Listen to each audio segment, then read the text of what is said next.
আমি এই মুহূর্তে দাঁড়িয়ে আছি মাননীয় প্রধান উপদেষ্টার যে বাসভবন তার সামনেই। আপনারা জানেন যে আজকে দেশের রাজনৈতিক পরিস্থিতি এবং রাজনৈতিক যে আইন শৃঙ্খলা যে সার্বিক বিষয় নিয়ে কিন্তু প্রধান উপদেষ্টা বা বাংলাদেশের সবচেয়ে বৃহৎ 3টি দলের সাথে কিন্তু আজকে বৈঠক করার কথা রয়েছে। প্রথমে বাংলাদেশ জাতীয়তাবাদী দল, বিএনপি এবং পরবর্তীতে জামাতে ইসলাম এবং এনসিপির নেতৃবৃন্দের সাথে কিন্তু উনি বৈঠক করবেন।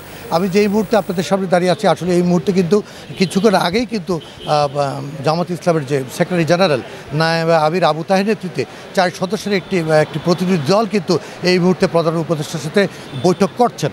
আর কি সন্ধ্যা 6:30টায় কিন্তু ঠিক 6:30টায় এনসিপির একটি প্রতিনিধি দল, এনসিপির যে দক্ষিণের মুখ্য সচিব হাসনাত আবদুল্লাহ সহ হান্নান মাসুদ এবং তাসলিম জারার নেতৃত্বে 4 সদস্যের একটি প্রতিনিধি দল সন্ধ্যা 6:30টায় প্রধান উপদেষ্টার সাথে বৈঠকের কথা রয়েছে। সন্ধ্যা ঠিক 7:30টায় কিন্তু বিএনপির একটি প্রতিনিধি দল আসার কথা ছিল। আমার এক সহকর্মী এখন যমুনার সামনে কিন্তু উনি দুপুর থেকে ছিলেন। আমরা তার কাছ থেকে বাকিটা বিস্তারিত জেনে নেব, যাচ্ছি তার কাছে।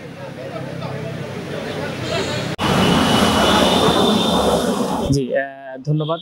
একটু আগে আমার আরেক সহকর্মীর মাধ্যমে যমুনা থেকে বিস্তারিত জানছিলেন। ইতিমধ্যে জামাত ইসলাম বাংলাদেশের বৈঠকটি শুরু হয়েছে।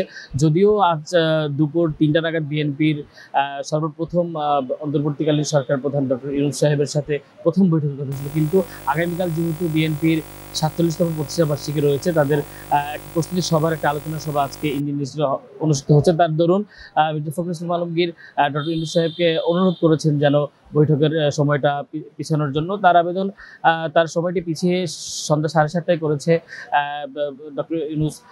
যমুনা থেকে এই বার্তাই দিয়েছেন তার যারা সংশ্লিষ্ট ব্যক্তিরা আছেন। তো আমি বলতে চাই যে জাতীয়তাবাদী দল বিএনপির পক্ষ থেকে মির্জা ফখরুল ইসলাম আলমগীর এবং সালাউদ্দিন সাহেবের প্রতিনিধিদের 4 সদস্যের দল যে 7:30টায় যমুনায় যে পদার্পণ করবেন।